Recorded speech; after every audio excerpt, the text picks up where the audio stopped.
Oui, allô. Oui, donc c'est moi. Tout va bien? T'es CTP? Je suis quoi? T'es installé sur ton ordi. Pardon, excuse-moi. Je suis informaticien, j'ai tendance à l'anglicisme. Ah, ça commence bien. Les études de cas avec les informaticiens, c'est toujours les meilleurs. Alors, présente-toi. Oh, faut que je prenne un pseudo? Tu fais comme tu veux, mais tu as été informé que tu es enregistré, que tu seras diffusé sur ma chaîne études de cas. Je suis informé, je consens, pas de problème.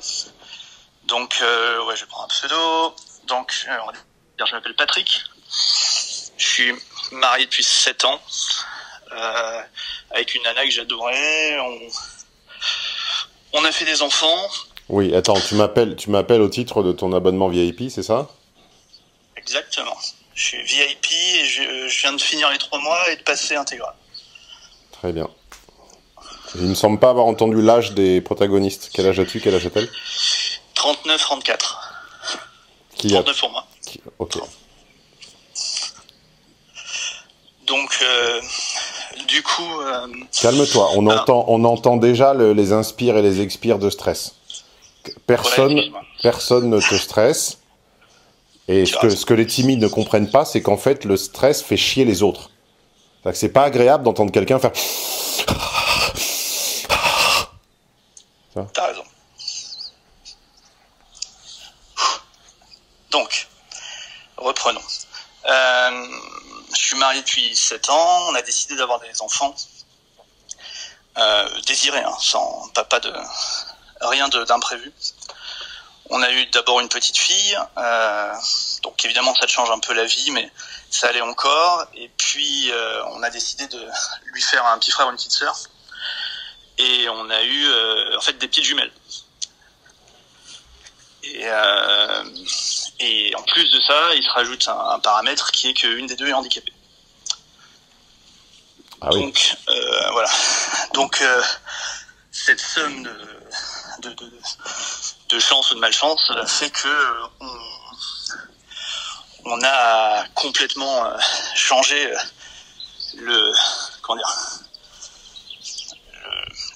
nos intérêts, nos centres d'intérêt, etc. Enfin, on s'est beaucoup focalisé sur les enfants. Un handicap de quelle gravité? Hémiplégie. Elle est infirme moteur cérébral. Ouf.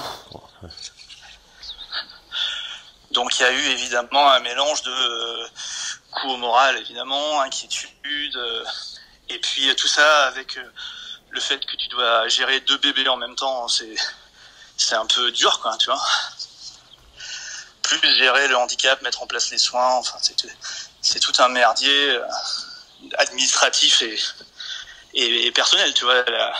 Ah oui, tout le monde... Elle a 6 à 7 heures de soins par semaine, tu vois, qu'il faut caler plus du boulot et du reste, quoi. Je pense que tout le monde qui écoutera comprendra bien sans autre argument, c'est d'accord. On comprend, on compatit. Alors, la suite. Bah du coup, ce qui se passe, c'est que là, la petite a 2 ans et demi. On a quand même réussi, à coup de soins, etc., à faire en sorte qu'elle rentre à l'école. On commence à atterrir un peu, quoi. Et du coup, moi, j'avais l'intention de reprendre, entre guillemets, une vie de couple, quoi. C'est-à-dire que c'est quelque chose qu'on avait mis complètement de côté. Et un peu naïvement, je me disais que 2 ans et demi après, en essayant de ressortir, de faire des trucs ensemble, etc., ça marcherait, mais ça redémarre pas aussi simplement, quoi. On n'a plus grand chose à se dire. Toute notre vie, elle a tourné autour des gosses. On a réussi à pas sacrifier le boulot, mais je pense qu'il y a un pan de notre vie qui est tout ce qui est la vie personnelle qu'on a plus ou moins sacrifié, quoi. Enfin, qu'on a complètement abandonné pendant 2 ans et voilà, quoi, que j'aimerais faire redémarrer. Les objectifs sont assez clairs, mais la démarche n'est pas évidente. Et donc la question est? La question est par quoi me conseillerais-tu de commencer tu vois, si tu avais... de privilégier?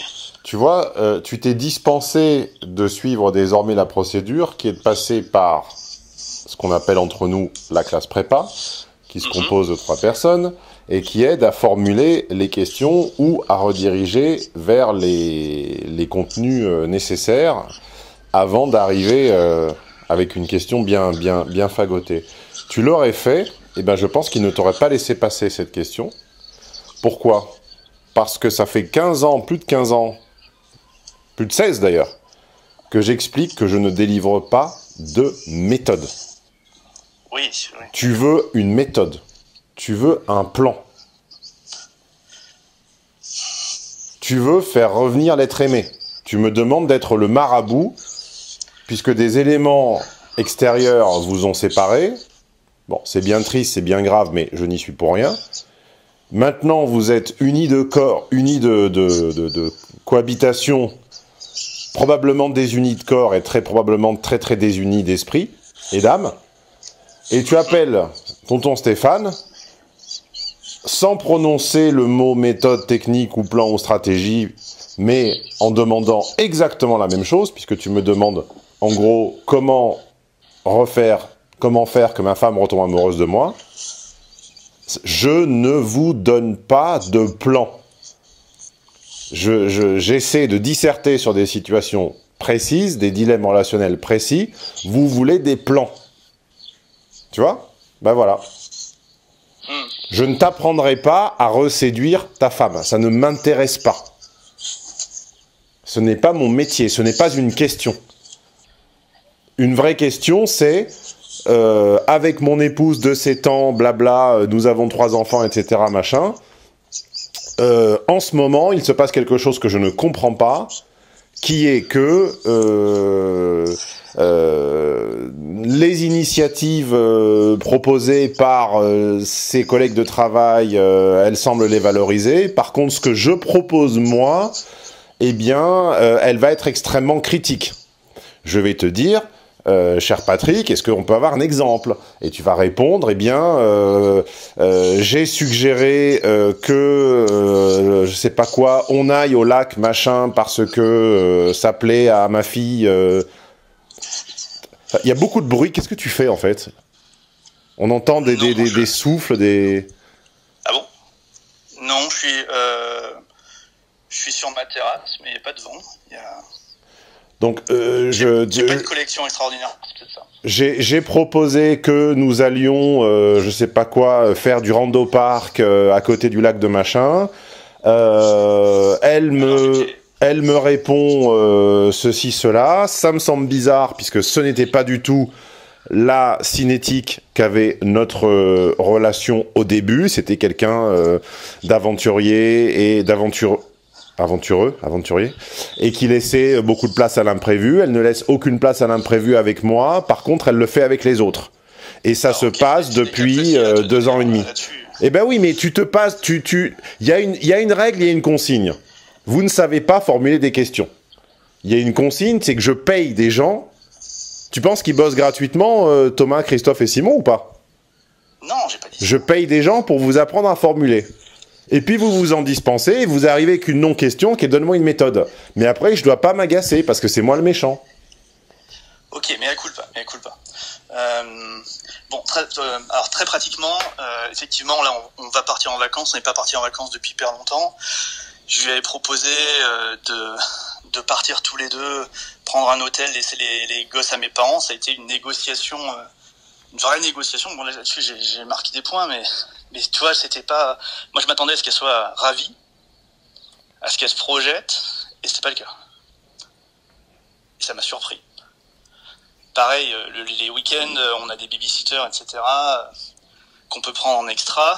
Elle préfère aller balader avec les enfants, tu vois. Bon, ça, c'est le genre de truc. Alors, je me suis posé plein de questions, sans doute idiotes. Est-ce que c'est moi qui l'intéresse plus ? Est-ce que c'est un truc... Tout ça est beaucoup trop vague. Tout ça, c'est des questions de Marie-Claire. C'est des questions de courrier des lecteurs de magazines féminins. Mon mari ne me regarde plus. Ma femme ne m'intéresse plus. C'est pas vraiment au niveau de ce qu'on fait, quoi. Je suis désolé. Pas t'offenser, mais...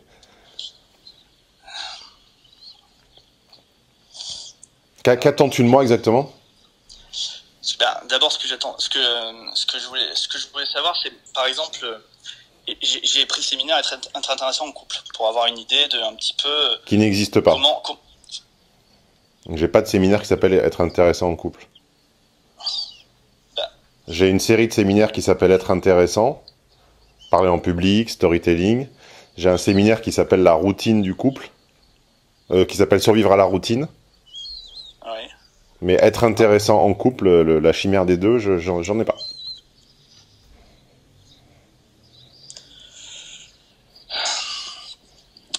Ben, en tout cas... Donc, tu dois avoir la routine. Je dois avoir la routine, oui. En tout cas, j'ai l'impression que c'est des conseils qui sont comment ne pas arriver à cette situation.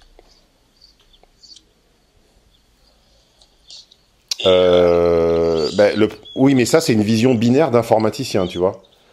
C'est dans n'importe quel problème humain, les conseils visant à ne pas y arriver sont les mêmes conseils que les conseils visant à s'en sortir. Quand tu parles d'obésité, hein, les conseils pour sortir de l'obésité, c'est exactement les conseils qui auraient servi à ne pas y tomber. C'est vrai ou c'est faux? C'est vrai. Quand tu dis à un obèse, en fait, il faut boire plus d'eau, moins de coca et manger plus de trucs qui sortent de votre four que de trucs qui sortent du rayon produits industriels du supermarché. D'ailleurs, le supermarché, il ne faut plus y aller, puisque globalement, 75% de ce qui s'y vend, c'est de la merde. C'est des conseils pour sortir de l'obésité, ou c'est des conseils pour ne pas y tomber, ou les deux? À mon avis, c'est les deux, hein. Ouais, mais dans la partie en sortir, tu mets les bouchées doubles, quoi. Bah, c'est toi qui le dis. Peut-être, peut-être pas. Donc le problème, c'est que comme tous les hétéro-binaires de base, vous ne vous intéressez à la psychologie et aux relations hommes-femmes que quand madame vous refuse l'accès à ses voies génitales, ou de l'affection, ou l'accès à sa maison, par ordre de gravité croissante, eh bien vous vous réveillez quand c'est trop tard. Voilà, comme d'habitude, ça fait 15 ans que je dis la même chose. Et vous voulez des méthodes. Et puis dès que vous... Et imaginons, ce que je ne ferai pas, parce qu'à mon avis ça n'existe pas, mais imaginons qu'une méthode clé en main te sorte de ton trou, en moins de 15 jours, tu aurais tôt fait d'oublier le sauveur. Tu vois, tu te désabonnerais, le problème n'existerait plus, et tu rangerais ça dans un coin de ta tête, ça n'aurait jamais existé, et voilà. Parce que vous fonctionnez comme ça. C'est la cause... la grande beauté et la grande magie de l'existence, c'est qu'elle sert toujours l'addition. Donc, vous écopez des résidus de tempête que vous avez laissé se créer. Alors toi, il est difficile, et c'est vrai que on a tendance à s'attendrir parce qu'il vous est tombé une tuile au coin de la tête qui n'était imprévue. Je suis bien d'accord que c'est attendrissant, je suis bien d'accord. Mais une fois qu'on a fait semblant de pleurer pendant 30 minutes, puisque évidemment, quand c'est pas notre cas personnel, on ne peut que simuler, et on ne peut que feindre, qu'affecter l'empathie. Hein. La plupart des gens l'affectent très bien, et puis d'autres un peu moins. Mais bon, une fois qu'on a dit que c'était très dommage, effectivement, d'avoir un enfant handicapé, on dit quoi? On dit qu'à part l'enfant handicapé, c'est la caricature du mec qui ne s'intéresse au rapport homme-femme que parce que sa femme veut plus de lui, ou parce qu'il en a pas. Voilà. Pour être pleinement honnête, j'avais confiance que ça dérivait, mais il y avait du wishful thinking, quoi, de dire ça s'arrangera plus tard, quoi. Ah bah oui, ça c'est sûr que les rapports hommes-femmes, ça s'arrange toujours plus tard, oui. comme dirait Janco, de toute façon, à la fin, on sera tous morts, donc ça se sera arrangé, quoi, oui. Ouais, effectivement, s'il n'y a pas la différence, c'est veux-tu que ça s'arrange de ton vivant? Oui, ça je préférerais, ça serait bien.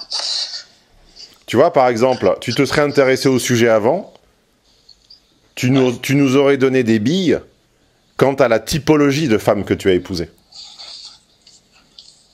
Tu aurais mon séminaire typologie de femme. Par exemple. Tu nous dirais, avant qu'est-ce qui a changé entre avant et après la maternité, quelle était sa conception du noyau familial? Est-ce qu'elle avait d'autres projets? Qu'est-ce que tu avais esquissé de son secret agenda? Peut-être quel jugement elle portait sur les autres parents? Quel est le rapport à son travail? Est-ce qu'elle a un projet professionnel? Est-ce qu'elle l'a mis en pause? Comment elle se projette dans l'avenir? On n'a rien de tout ça. On n'a que dalle. On a allô, je souffre, merci de me donner une solution.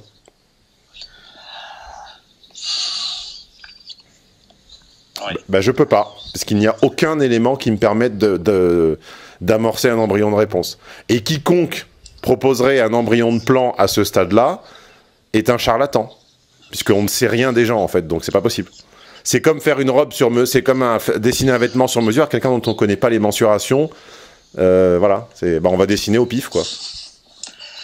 Oui, non, mais je te demande pas forcément. Ah bah dis ce que tu demandes alors, parce que tu dis ce que tu demandes pas, mais qu'est-ce que tu demandes alors? Qu'est-ce que je demande? On entend, écoutez, je m'adresse aux auditeurs, un instant. On entend quoi? Écoutez bien le râle d'un homme qui souffre. C'est archétypal, ça fait 17 ans que j'entends des mecs comme ça. Ça souffle, ça râle, enfin ça râle au sens l'expire rauque, pas au sens de se plaindre, et ça appelle au bout du rouleau pour que quelqu'un sorte la petite cordelette magique pour remonter du fond de la piscine. Voilà, c'est toujours l'âge bébé, c'est ça, toujours ça. Bon, je vais pas tergiverser sur ma nature profonde, mais globalement, j'essaye d'arranger les choses. J'ai découvert tes contenus assez tard, j'avoue, mais bon, au hasard de YouTube, etc. Non, YouTube est beaucoup plus intelligent qu'il ne l'était au début. Il ne propose rien au hasard. Le hasard n'existe pas. Tu es informaticien, tu sais très bien que coder le hasard, c'est difficile, ce n'est pas du vrai hasard. YouTube ne propose pas au hasard, il propose eu égard aux mots-clés qu'il a détectés chez toi, soit directement sur Google, soit sur des autres plateformes qui revendent tes données. Et quand YouTube te soumet des sujets, ne t'inquiète pas qu'il sait exactement pourquoi et il sait exactement à quel moment. Hein. Oui, mais évidemment, mais disons qu'il y a 6 mois, j'avais même pas le temps d'aller sur YouTube. C'était terrible. Mais en tout cas, bon, bref, j'ai entrepris un travail sur moi, avec toi, je me suis rapproché d'amis pour essayer de... T'es encore là? Pourquoi je ne serai plus là? Parce que j'entends un bip, mais ça doit être un double appel. Je me suis rapproché d'amis pour essayer de sortir parce que j'étais dans une petite dépression, etc. Voilà. Qui a deviné? Non, tu es encore en dépression. Qui a deviné la dépression en 2 secondes? Qui a dit il y a un problème avec l'Inspire, il y a quelque chose qui va pas, le mec il souffre? Qui l'a dit en 5 minutes alors que je te connais pas? C'est moi. C'est vrai. Si tu penses que tu as réglé ta dépression, c'est totalement faux. Quiconque connaît, et merci Jean-Laurent Cochet, le langage de l'inflexion, entend que tu es en souffrance. Donc, après qu'on mette le mot le mot dépression me dérange parce que c'est du jargon de psy. Mais enfin bon, admettons que ça existe, tu es dedans. Et je l'ai entendu en 2 minutes. Il suffit d'entendre comment tu respires et l'inflexion des phrases. En tout cas, je vais mieux qu'il y a quelques mois. Donc, je commence quand même à digérer le truc. Et j'essaie de faire un travail sur moi pour essayer d'être une meilleure personne, de mieux connaître justement les femmes. Alors j'ai quand même un certain nombre de séminaires maintenant. En général, c'est mieux de s'intéresser aux femmes avant de les épouser. Ouais. Dans l'ordre, tu vois, c'est pas mal. Là-dessus, ma femme c'est vraiment quelqu'un avec qui j'étais très aligné sur plein de choses, quoi, sur les valeurs, sur les loisirs, sur même le boulot. Enfin, c'est ça qui me fait d'autant plus de peine, quoi. C'est vraiment quelqu'un qui me correspond très bien. Mais j'ai l'impression que voilà, il y a le tractopelle qui est passé, qui a tout pété, quoi. Tractopelle, c'est les enfants? Ouais, les enfants plus le handicap. j'avoue que le handicap, ça aide pas. C'est sûr. Voilà quoi. Et puis, tu parlais des typologies de femmes. Ma femme, c'est une vraie femme mère. Ça a toujours été son rêve. Son secret agenda, c'était d'avoir des gosses. Ah bah voilà. Bon, bah donc... Ça collait parfaitement au mien. Bah, le problème, de quoi es-tu surpris alors? Bah... non, mais là-dessus, je suis pas surpris. Puis je suis pas mécontent d'avoir des enfants. J'aime mes gosses. Enfin, j'ai pas de problème là-dessus. Oui, non, mais une femme mère est une femme temporaire. Est une femme en transition. Ouais. Une femme mère est une adulte en transition. Qui n'attend que l'accouchement pour se révéler au rôle qu'elle sait elle-même donner, enfin décerner. Donc du moment qu'elle est devenue mère, tu oublies celle d'avant. Hein, c'est sa définition. Ouais, mais même celle de post-premier enfant qui avait changé, je te détromperai pas dessus. Ça m'allait en fait. On était quand même heureux quoi. Et là, d'abord le handicap, ça a réveillé tous les traits, les enfants avant tout, etc. x10. Parce que non seulement on a eu 3 gosses, donc on s'est retrouvé avec 3 bébés, mais en plus de ça, ça a réveillé vraiment ce côté. Il faut que je protège ma fille, il faut que je passe tout mon temps avec elle. Et du coup, et tu n'existes plus. Bah ouais. Malheureusement, quiconque te proposera une, ouvrez les guillemets, solution à cela est un charlatan, puisque concrètement, tant que les enfants... Une femme mère sera hyper sensible à l'intégrité, à la salubrité et à la protection de son foyer et de ses enfants. Raison pour laquelle elle acceptera parfois un homme, un tyran, ce qu'on appelle désormais un PN, un pervers narcissique, qu'on appelait avant dans le langage traditionnel un tyran. Pourquoi? Parce que le tyran, c'est la meilleure garantie de la sécurité du foyer. Donc j'ai pas dit que tu étais un tyran, je fais des extrapolations. Donc tu as l'air d'être tout sauf un tyran, c'est plutôt le contraire. Donc au sommet de sa pyramide de préoccupation, il y a couver les enfants tant qu'ils ne battent pas de leurs propres ailes. Et donc ça dure, dans le meilleur des cas, 12-13 ans, dans le pire 16-17, et puis dans certains cas extrêmes, ça dure toute la vie. Bon bah là, je crains qu'avec votre configuration familiale, encore une fois, je veux bien répéter à qui veut l'entendre que c'est triste et que c'est... D'accord, bon, une fois qu'on l'a dit, on l'a dit, quoi. Et bah, je crains que ça dure toute ta vie.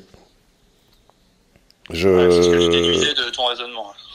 Je crains que votre troisième enfant, étant condamné à une assistance perpétuelle, j'imagine, eh bien, je ne vois pas par quel miracle elle irait détricoter son petit labyrinthe mental personnel.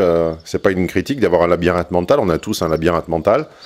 Je vois pas à quel titre elle irait le redessiner ou le détricoter parce que le géniteur s'ennuie en vacances ou parce que le géniteur aimerait retrouver sa femme d'avant. Hein.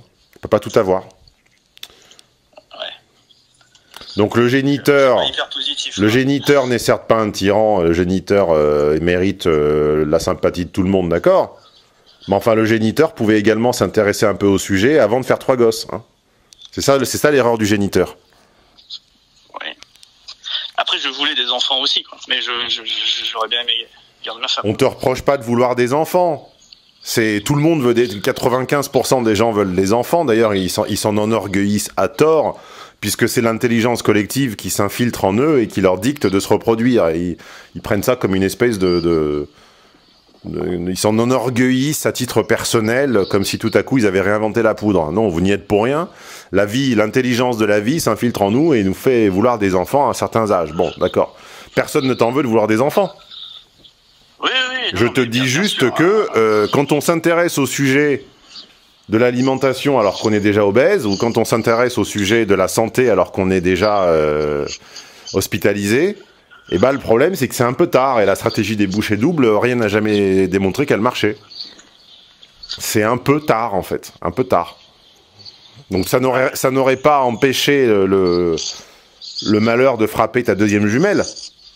Ça n'aurait, mais par contre, je suis absolument convaincu que quand on s'intéresse à un problème avant d'être obèse, on a de meilleures chances de pas le devenir et finalement de vivre mieux et plus longtemps. C'est ça, j'en suis convaincu. Donc certes, le malheur serait peut-être arrivé, par contre, tu ne serais pas autant en crise et autant en dépression. Je nie pas que je l'ai pas vu venir et que j'aurais pu mieux y prendre. Mais le problème, c'est que quand ça te tombe dessus, entre guillemets, tu cherches des solutions. Ouais, écoute, les solutions, c'est c'est faire trop tard tout ce que tu aurais dû faire au début. Donc c'est repartir sur les conseils du séminaire, mais qui sont plutôt pour... Ah non, pardon, ça y est, je sais ce que tu as comme séminaire. Tu as resté séduisant en couple. Oui, c'est ça. Voilà, ok, ça y est, j'ai retrouvé ce que tu avais. Pas intéressant. Intéressant, c'est le titre d'une série qui n'a rien à voir. Tout ce que je peux te dire, c'est de faire trop tard ce que tu aurais dû faire avant, c'est-à-dire réintroduire la stratégie de la niche, retrouver du rythme, c'est-à-dire réinstaurer un certain nombre de petits moments ou de rendez-vous. Enfin, j'ai pas envie de te faire un plan avec 47 étapes parce que ça serait ridicule, mais il faut faire trop tard tout ce que tu aurais dû faire avant, c'est tout. Voilà. C'est pas une étude de cas en fait. C'est pas une étude de cas. Une étude de cas, c'est l'exemple que je t'ai donné avant au téléphone. C'est une situation S, des protagonistes ABCD, un enjeu, des stratégies comportementales. Ça, c'est une étude de cas. Aujourd'hui, c'est pas une étude de cas. C'est allô. J'appelle depuis ma terrasse avec les oiseaux qui chantent derrière. Je suis en dépression parce que le destin s'acharne sur moi et ma femme me parle plus. Ça, c'est pas une étude de cas. Ça, c'est un appel pour un psy, d'accord? Donc, tu vas lui filer 70 € par semaine et il va t'écouter en dormant et il aura des techniques. Il aura appris en fait dans sa formation, au cours de ses formations, des techniques pour en fait laisser totalement à distance le stress, l'affect et le pathos. C'est pour ça qu'en fait ils peuvent faire ça toute leur vie sans souffrir, alors que quelqu'un qui n'y est pas préparé, s'il reçoit des cas de gens qui souffrent, au bout d'un moment il est poreux et il prend leur pathologie. Hein. Je l'ai déjà expliqué 1500 fois, j'avais une amie qui s'est improvisée, j'en ai plusieurs, mais une qui s'est improvisée coach de vie avant que ce ne soit la mode. On parle des années 2000. Et je me rappelle, elle avait prétendu pouvoir aider une anorexique la guider vers la guérison. Résultat, elle est devenue anorexique elle-même. Parce que quand on est la formation, ce que vous ne comprenez pas, ce que vous ne comprenez jamais parce que c'est un tabou, ça ne vous intéresse pas, vous n'y pensez pas, c'est que toute la malice autour des psychothérapeutes, c'est que ils ont une formation. On dit souvent, ils ne disent rien, ils n'apprennent rien aussi. Ils ont une formation qui vise non pas à professer quelque chose de très pertinent envers vous, ils ont une formation qui leur permet de survivre des années à proximité de gens qui souffrent, sans pour autant dupliquer ou ressentir leur pathologie. Alors que les gens comme moi qui ont d'autres formations, je rappelle que je suis pas du tout psychologue, mais ingénieur en mécanique et que j'ai un DEA de sociologie, on n'a jamais appris ça. Et quand, en plus, on a un peu d'empathie personnelle, c'est insupportable de parler à des gens qui souffrent parce qu'on finit par... on raccroche, eux, ils se sentent mieux et nous, on se sent pire. Et c'est la raison pour laquelle je ne travaille pas sur des dépressions des gens qui souffrent. Je travaille sur des cas précis, professionnels ou personnels, où on parle on dissèque un dilemme comme on disséquerait une partie de foot en disant est-ce que c'était un 4-4-2, un 4-3-1, qui a joué la première mi-temps, la seconde, etc. Mais ces appels de allô, j'en peux plus, machin, ça c'est pour les psys. Ouais, alors d'abord, je j'ai moins mal qu'avant. Et franchement, ça va quand même mieux. Deuxièmement, je suis désolé de te mettre ça sur le dos. C'était pas le but de mon appel du tout. Mais essayez de comprendre que c'est comme ça que ça se passe. Et en plus, les psys, j'ai sur les conseils d'une copine, j'étais allé en voir et franchement, ça m'a pas convaincu, quoi. J'ai pas accroché avec la démarche de raconter ta vie à quelqu'un qui écoute sans rien dire, ça me... Oui, c'est ce que je viens de t'expliquer. Pas... Leur vocation n'est pas de t'expliquer quelque chose. Leur vocation, c'est de mettre en œuvre des mécanismes leur permettant de rester en présentiel ou désormais par voie, par écran interposé. Leur vocation, c'est de supporter, d'écouter les souffrances des gens. Et ça, en soi, c'est déjà un métier et une technique en soi.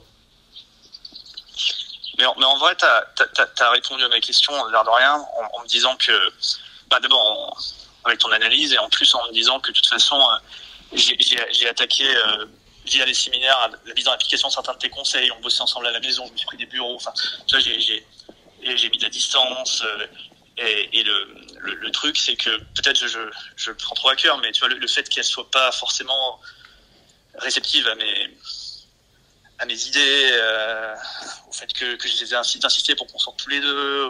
Tu ne peux pas demander à une femme mère qui a un ou plusieurs enfants malades de sortir avec toi et de profiter de sa sortie. Ce n'est pas physiologiquement envisageable. C'est simple comme de l'eau de roche. C'est clair comme de l'eau. Ce n'est pas possible. On est face à une maladie qui partira pas, quoi. Le handicap, c'est pas un truc qui s'en va. Mais je comprends bien, mais tout n'a pas de solution dans la vie. On n'est pas dans une série AB Productions. Ouais. Quand tu as une femme mère, il y avait un truc que j'avais raté, quoi, mais... Quand tu as une femme mère, ouais. Elle redeviendra potentiellement et encore avec un certain nombre avec la conjoncture de différents événements sur lesquels tu n'auras pas la maîtrise, elle redeviendra potentiellement ta femme quand ses enfants ne seront plus des enfants. Et ces enfants ne seront plus des enfants non pas quand la loi le décide, mais quand elle le décide. Si elle décide de considérer que son fils de 30 ans est encore son enfant, eh bien, t'as 30 ans à attendre. Si elle décide de l'envoyer en pension à 16 ans ou de l'envoyer à l'étranger, je sais pas quoi, faire sa première année de fac au Canada ou je ne sais où, bon, bah, ça sera à 18 ans. C'est quand elle le décide. Ou quand l'enfant négocie et qu'elle finit par céder, par accepter. Quand on veut une femme mère, c'est ça qu'on a. Après, les stratégies peuvent se superposer. Il y a des gens dont le penchant est d'être femme mère, mais dont d'autres circonstances de la vie font que, elles ont, je sais pas quoi, il y a un besoin de subsistance parce que le premier père ayant échappé à ses fonctions, finalement, on en trouve un autre. Enfin, les stratégies peuvent se superposer. On est rarement mu par un seul affluent, une seule rivière, un seul fleuve. On ne coule pas dans un seul sens. Mais là, en l'occurrence, femme-mère, enfant pas bien, 2 ans et demi, il n'y a pas d'issue. Je suis désolé, il n'y a pas d'issue. Voilà, pas d'issue. On peut te dire, on peut te dire apprendre des poèmes, fais du crossfit, apprendre des poèmes et fais ce que tu veux. C'est de la merde. Ça ne changera rien. Ça ne l'intéresse pas. C'est secondaire. Non, mais j'ai bien compris le raisonnement. Et quand on est en situation de faiblesse, on fait pas d'ultimatum, genre j'ai besoin que et j'impose machin. Puisque de toute façon, tu perdras l'ultimatum. Non, mais j'en fais pas. Ça je l'ai senti tout seul. Tu es devenu secondaire, cher Patrick. Tu es secondaire. C'est-à-dire que tu es le géniteur, tu es le géniteur, le collaborateur et le colocataire. Mais l'amant est devenu un détail de l'histoire, tu vois. Ouais, j'ai remarqué. Bah oui, t'as remarqué, oui. Elle s'en souviendra éventuellement, peut-être un jour, quand les choses tourneront à leur... quand les choses, on va dire, avec un petit peu de chance, si je sais pas comment ça peut se guérir ou se résoudre, mais... si ces enfants nécessitent moins, font moins appel à son instinct de protection, éventuellement, mais 1, tu n'as pas la main dessus, 2, moi, encore moins, ouais, et 3, bah voilà, c'est pas de chance. Ah, putain. Bon, merci. Bon, je t'invite pour les prochains appels à respecter la procédure qui consiste à appeler la classe prépa, afin d'avoir une question précise. Si tu n'en as pas, ils te renverront vers le séminaire concerné. En l'occurrence, je pense que tu pourrais prendre routine, parce que manifestement, tu ne l'as pas. Tu as l'autre sur le couple. J'en ai deux sur la vie, sur la cohabitation, qui sont les deux qu'on a évoqués. Survivre à la routine, résister à la routine, et rester séduisant en couple. Et ils ne se recoupent pas. Comme tous mes séminaires, ils ne se recoupent jamais, donc quand tu rappelleras, tu pourras confirmer qu'effectivement, même si les titres peuvent être un peu synonymes, les contenus ne se recoupent pas. Ok, ça marche. C'est très clair. Bon, bah, je crois qu'on a fait le tour. Hein. Et bah, sur ce, bonne journée à toi. Salut. Bien, eh bien, il ne me reste plus qu'à vous suggérer de vous abonner à la chaîne Stéphane Edouard, études de cas pour plus d'études de cas. À vous suggérer, à la place de Patrick, eh bien, de ne pas chanter la classe prépa qui a pour but non pas de vous noter ou de vous recaler, mais de vous aider à formuler vos questions. Et je vous invite, pour ceux qui découvriraient cette chaîne, on ne sait pas comment, à vous pencher sur le sujet des relations hommes-femmes avant d'en avoir besoin, parce que quand on en a besoin, c'est trop tard.